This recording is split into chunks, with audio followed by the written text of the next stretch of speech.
అమ్మగారు, పండగ కోసం మీరు చెప్పిన అన్నీ తెచ్చానండి. కానీ పండగ అయ్యేసరికి అందరూ అన్నీ కునుక్కుపోయి ఒక్క మామిడికే దొరికిందండి. పర్వాలేదులే మారుతి, ఉగాది పచ్చడికి ఒక్క కాయ చాలులే. అవన్నీ తీసుకెళ్లి లోపల పెట్టు. అలాగే అమ్మగారు.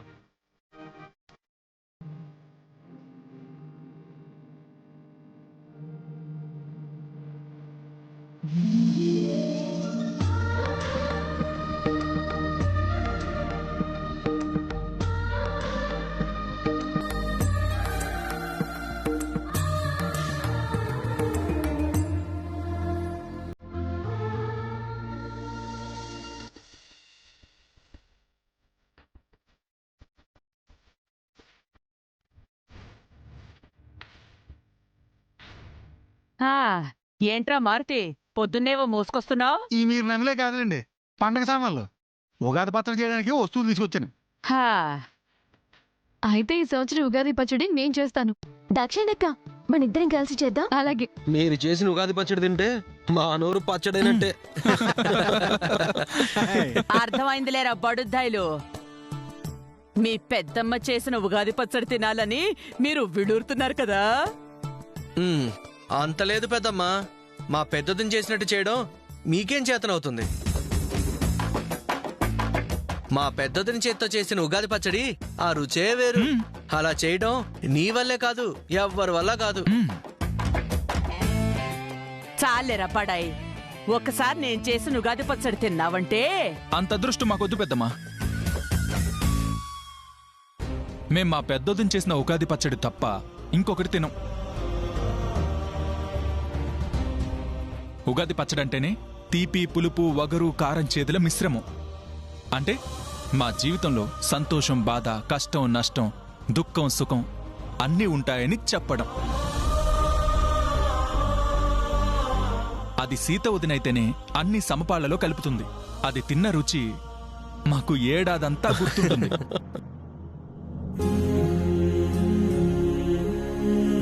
అబ్బో వదినా, ఉగాది పచ్చడి మాత్రం నీ చేతులతోనే చేయాలి. సరే శ్రవణ్, నేనే చేస్తాను. పంతులు గారు వచ్చే టైం అయింది, మిగిలిన ఏర్పాట్లు చూడండి. అలాగే వెళ్ళండి. సరే వదినా. పదండి.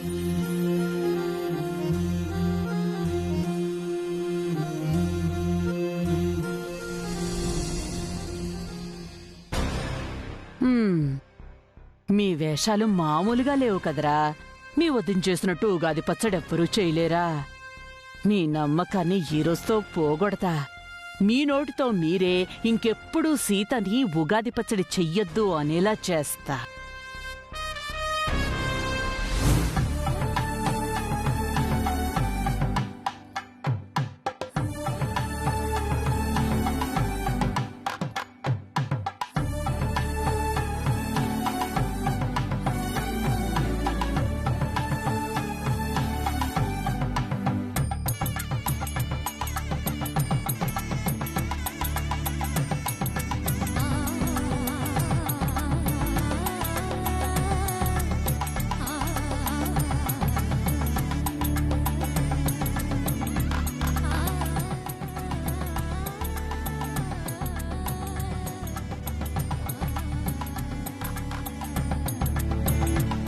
మారుతి,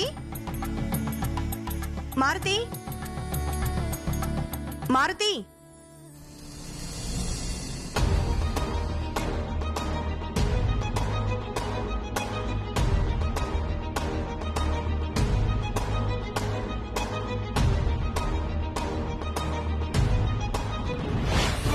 అరే మామిడికాయ.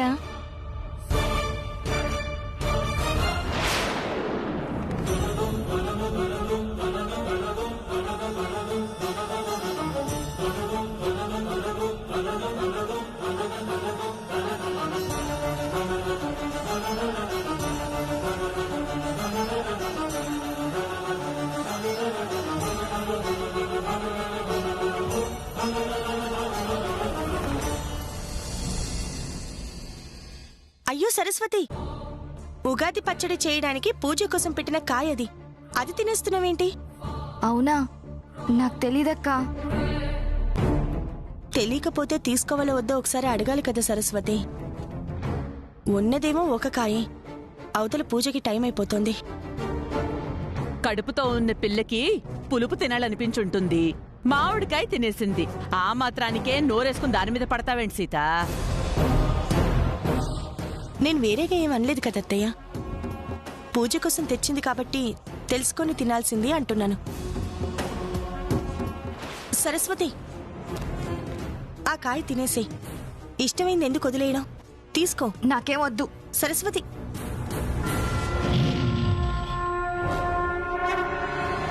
పండగ పూట కడుపుతో ఉన్న పిల్ల మనసు బాధ పెట్టడం నీకేమైనా న్యాయంగా ఉందా సీత? ఏంటత్తయ్య మీరు? అసలు మీ ప్రాబ్లం ఏంటి?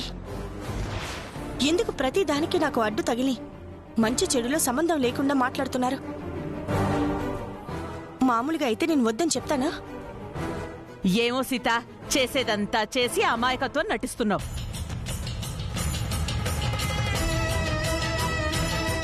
ఏమైంది వదినా? పాపం సరస్వతి తనకి తెలియగా ఉగాది పచ్చడి కోసం ఉంచిన ఒకే ఒక్క మామిడికాయ తినేసింది శ్రవణ్. ఒకవైపు పూజకి టైం అయిపోతుంది, పచ్చడి చేయడానికేమో మామిడికాయ లేదు. నేను ఇప్పుడే వెళ్ళి మామిడికాయలు తీసుకొస్తాను వదినా, నువ్వేం టెన్షన్ పడుకో. తొందరగా రా శ్రవణ్.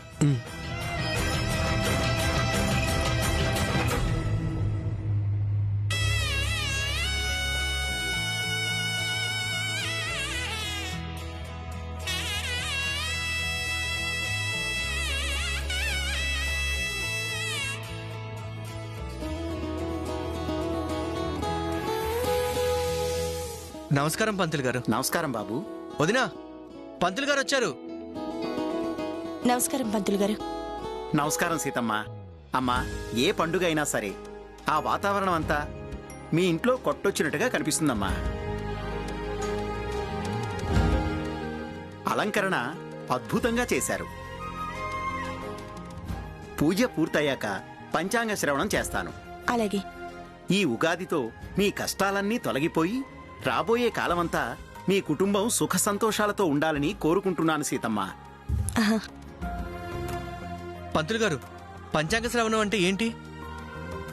ఈ ఏడాది మీ గ్రహబలం, రాశి ఫలాలు, రాజపూజ్యం ఎంత, అవమానం ఎంత, ఆదాయం ఎంత, ఖర్చెంత అని మన మంచి చెడులు తెలిపేదే పంచాంగ శ్రవణం. అలా అయితే చెప్పండి పంతులు గారు. ఇప్పుడు కాదు నాని బాబు, పూజ చేసి మీ పెద్దొదిని చేతి మీదుగా చేసిన ఉగాది పచ్చడి తిని అప్పుడు పంచాంగ శ్రవణం చేస్తాను. వదినా, ఇదిగో వదినా మామిడికాయలు. సీతమ్మ, మీరెళ్ళి పచ్చడి సిద్ధం చేస్తే పూజ మొదలు పెడతాను. అలాగే పంతులు గారు, మీరు కూర్చోండి. అలాగేనమ్మా.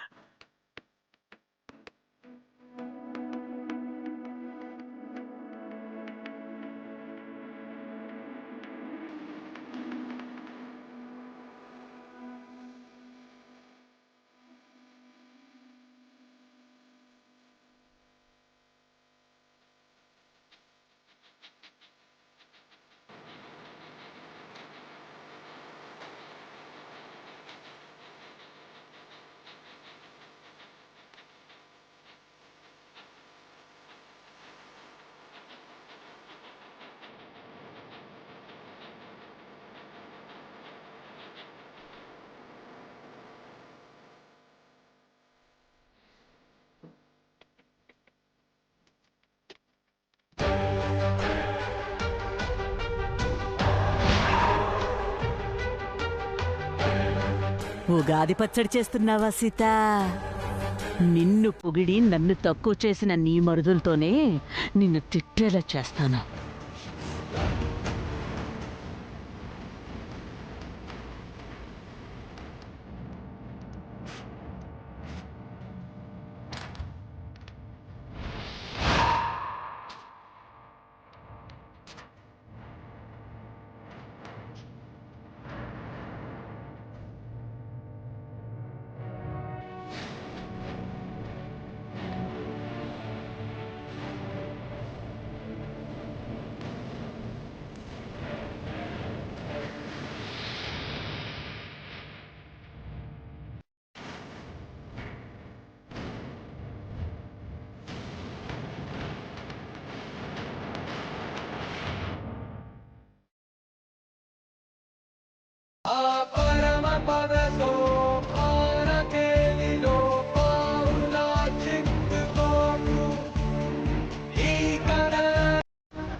అమ్మా సీతమ్మా, వస్తున్నాను పంతులు గారు.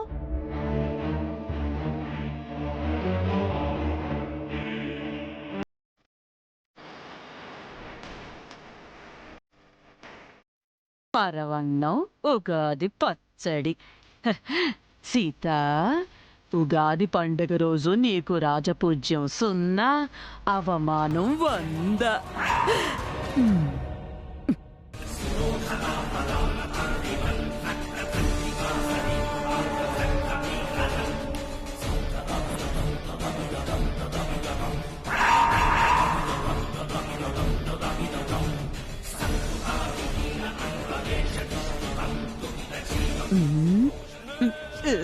చిచ్చి, నాకే అసహ్యంగా ఉంది.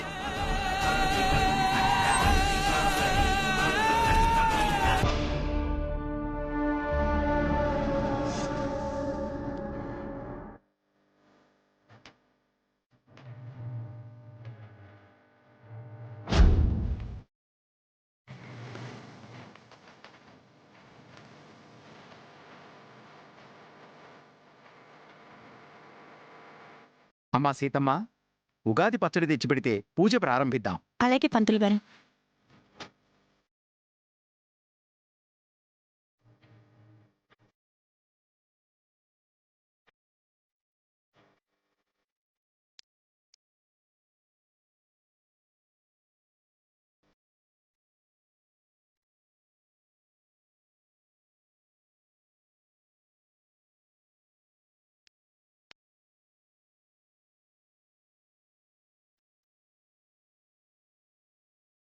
అయ్యో, మూత పెట్టడం మర్చిపోయానే.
సీతమ్మ, పూజ దగ్గర ప్రతి ఏడాదిలాగే మీ కుటుంబానికి మీ పెద్దవాళ్లకు సంబంధించిన కొత్త బట్టలు పెడితే కార్యక్రమం మొదలు పెడదాం.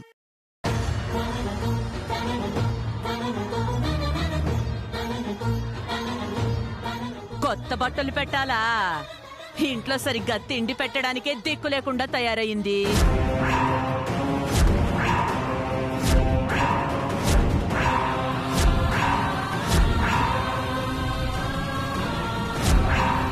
పది మందికి నిత్యం తిండి పెట్టే రామరాజు కుటుంబానికి చేతిలో చిల్లిగవ్వలేని పరిస్థితి దాపరించింది. వచ్చి 4 కోడళ్ళు దరిద్రాన్ని మోసుకొచ్చారు.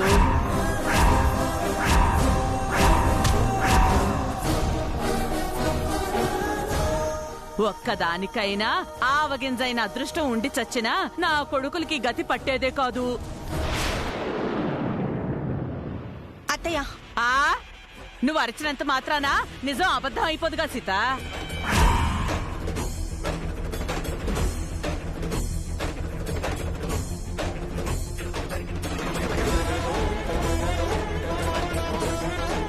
పండగ పూట ఎందుకమ్మా ఇలాంటి మాటలు? ఏం చేయమంటావురా పెద్దడా? నీ మొహం చూస్తుంటే చెప్పకుండా నా నోరు ఆగి చావట్లేదు. చూడండి అత్తయ్య, దేవుడి ముందు బట్టలు పెట్టినా నైవేద్యం అర్పించిన శాస్త్రం కోసం మాత్రమే. వాటికన్నా ముఖ్యంగా మనం దేవుడి ముందు నివేదించాల్సింది కల్మషం లేని మనసు. అది ఒకటి కరెక్ట్గా ఉంటే చాలు. అటు తిరిగి ఇటు తిరిగి ఇది నా మనసు స్వచ్ఛంగా లేదని చెప్తుందేంటి? దీన్ని తగలయ్యా. పంతులు గారు, ఈసారి బట్టలేవి తెప్పించలేదు. మీరు పూజ మొదలు పెట్టండి. ఒక్క నిమిషం పంతులు గారు, మా తానా కొత్త బట్టలున్నాయి, ఇప్పుడే తెచ్చి పూజలు పెడతా.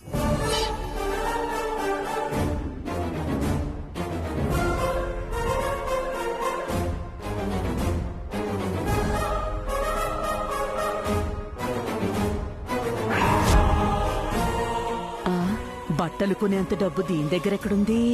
ఆ సంగతి మనకి తెలియలేదే.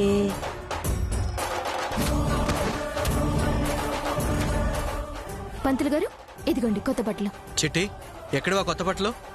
ఏడి అంటే వింది నాని బావా, నిన్న నీకు మొదటి నెల జీతం ఇచ్చిండ్రు కదా, ఇవాళ పండగని నేనే పోయి బట్టలు కొనుక్కొచ్చిన.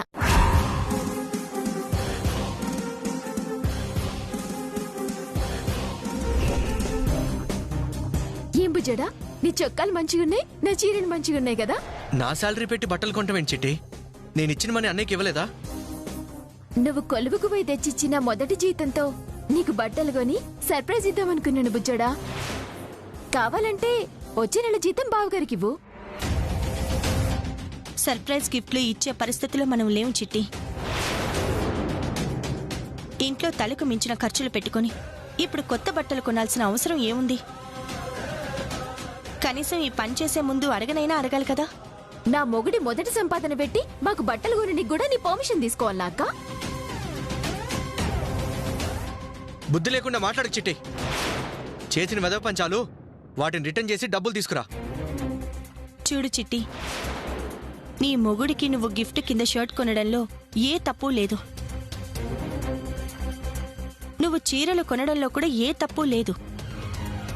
కానీ ఈ సమయంలో కొనడం కరెక్ట్ కాదు అని అంటున్నానంతే. పోనీ కొనుక్కున్నావు కాదన్ను, పండగని తెలుసు కదా, అందరికీ కొంటే బాగుండేది. ఇది చాలా మంచిగున్నదక్క. నా మొగుడి సంపాదనతో నేను కొన్నను, వాళ్ళ మొగుళ్ళ సంపాదన లేదు కాబట్టి కొనుక్కోలేదు. నువ్వేమీ దెప్పి పొడవలసిన అవసరం లేదు చిట్టి. నువ్వు కొనుక్కున్నావు, వేసుకో, అంతవరకే ఉండు. మా వైపు వేలెత్తి చూపిస్తే మర్యాదగా ఉండదు. పండగ పూట కూడా గొడవలు ఎందుకు సరస్వతి? వదిలే. ఎందుకు వదలాలి శ్రవణ్? చూసావుగా చిట్టి ఎంత చిన్న చూపుగా మాట్లాడుతోందో. ఆపండి. ఏంటిది? పంతులు గారు పూజ చేయాలన్న స్పృహ కూడా లేకుండా మీ వాదనలేంటి? ఇంటి ఖర్చులు ఎప్పుడూ ఉండేవే. చిట్టి తన మొగుడు కోసం తన సంపాదనతో బట్టలు కొనుక్కుంది, అయిపోయింది. ఇంకా ఆపుతారా? పంతులు గారు, మీరేమో అనుకోకండి, పూజ స్టార్ట్ చేయండి. సరే రామరాజు గారు, కూర్చోండి. సీతమ్మా,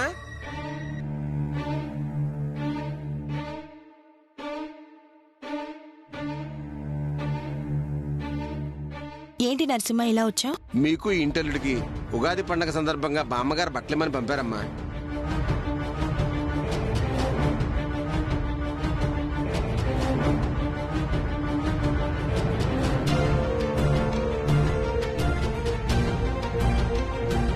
నేను బామ్మతో తర్వాత ఫోన్ చేసి మాట్లాడతానని చెప్పు. సరేనమ్మా, వెళ్ళొస్తాను.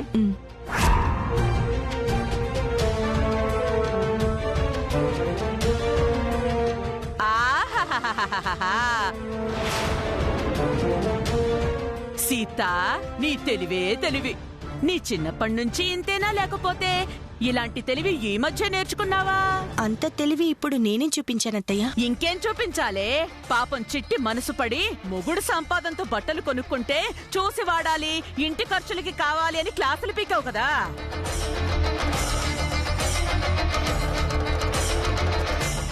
నువ్వేమో ముందే పథకం వేసి నీకు నీ మొగుడికి పుట్టింటి నుంచి బట్టలొచ్చే ఏర్పాటు చేసుకున్నావు. నీది మామూలు చలాకీతనం కాదు సీత. నిజంగానే బామ్మ ఈ బట్టలు పంపిస్తుందని నాకు తెలియదత్తయ్య. అలాంటి స్వార్థం కూడా నాలో లేదు. చాలే ఆపు. నీకు సంపాదనుంది, చిట్టికి దాని మొగుడికి సంపాదనుంది. ఎటు చూసినా ఇదిగో ఈ దాక్షాయనికి సరస్వతికే ఏమీ లేదు. సరస్వతికేమో పుట్టింటి వాళ్ళు లేరు, దాక్షాయనికి ఆయన వాళ్ళున్నా లేనట్టే. అందుకే వాళ్ళ మనసు చిన్నబుచ్చాలనే ఇలాంటి ఎత్తు వేశావు. అత్తయ్య, అర్థం పర్థం లేకుండా మాట్లాడకండి. ఎత్తుగడలు వేయడాలు, ఎదుటి వాళ్ళని అనవసరమైన మాటలని బాధ పెట్టడాలు, ఇలాంటి లక్షణాలు నాలో లేవత్తయ్య.